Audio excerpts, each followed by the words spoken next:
Halo semuanya, sudah siap belajar kan?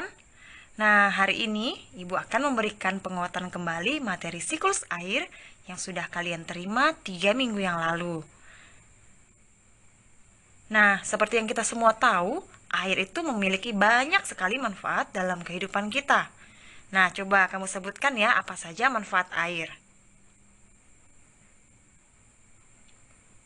Ya, benar. Salah satu manfaat air adalah kita gunakan untuk minum, kemudian untuk mandi, dan untuk menyiram tanaman. Nah, itu hanya 3 dari banyak manfaat air yang lainnya. Coba kamu sebutkan lagi ya. Mengapa ya air itu tidak pernah habis, padahal sering sekali kita gunakan? Ada yang tahu jawabannya? Coba pikir dulu ya.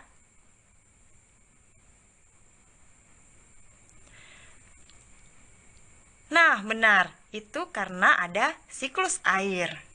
Nah, apa itu siklus air? Siklus air adalah sirkulasi atau perputaran air secara terus-menerus dari bumi ke atmosfer, lalu kembali lagi ke bumi. Nah, biar lebih paham, perhatikan skema berikut dengan baik ya. Nah, air di laut, di danau, sungai, ataupun perairan lainnya akan mendapatkan panas atau kalor dari matahari, sehingga air itu akan menguap. Nah, proses ini kita kenal dengan istilah evaporasi. Selain perairan, ternyata tumbuhan juga dapat menguap loh. Nah, tumbuhan dapat menguap karena mendapatkan panas atau kalor dari matahari yang kita kenal dengan istilah transpirasi atau penguapan oleh tumbuhan. Nah, uap air dari perairan dan tumbuhan ini akan naik ke udara dan membentuk awan. Di sini terjadi satu proses yang namanya kondensasi atau pengembunan. Nah, saat suhu udara turun, awan tidak mampu lagi menampung uap air, sehingga akan jatuh kembali ke bumi. Nah, itu yang kita kenal dengan istilah hujan atau presipitasi. Nah, air itu akan mengalir ke permukaan bumi. Sebagian diserap oleh tanah atau istilahnya infiltrasi, dan sebagian lagi itu akan kembali ke perairan. Paham sampai di sini? Nah, jadi apa kesimpulannya? Dari proses siklus air itu dapat disimpulkan bahwa sebenarnya jumlah air di bumi itu secara keseluruhan cenderung tetap. Hanya wujud dan tempatnya saja yang berubah. Nah, meskipun begitu, kita tetap harus menghemat air dengan cara mematikan keran air jika tidak diperlukan dan selalu memantau penggunaan air.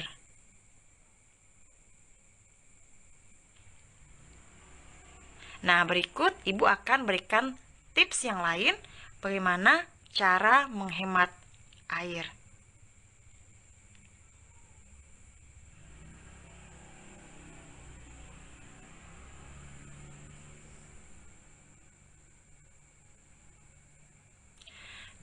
Tips menghemat air bersih. Nah, yang pertama, hemat air saat mandi. Yang kedua, perbaiki pipa atau keran air yang bocor. Yang ketiga, gunakan tempat penampungan air.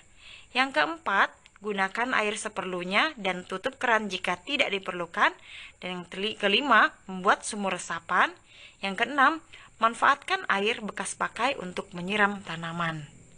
Nah, ingat, air bersih itu mahal. Jadi, gunakan air bersih dengan bijak. Oke?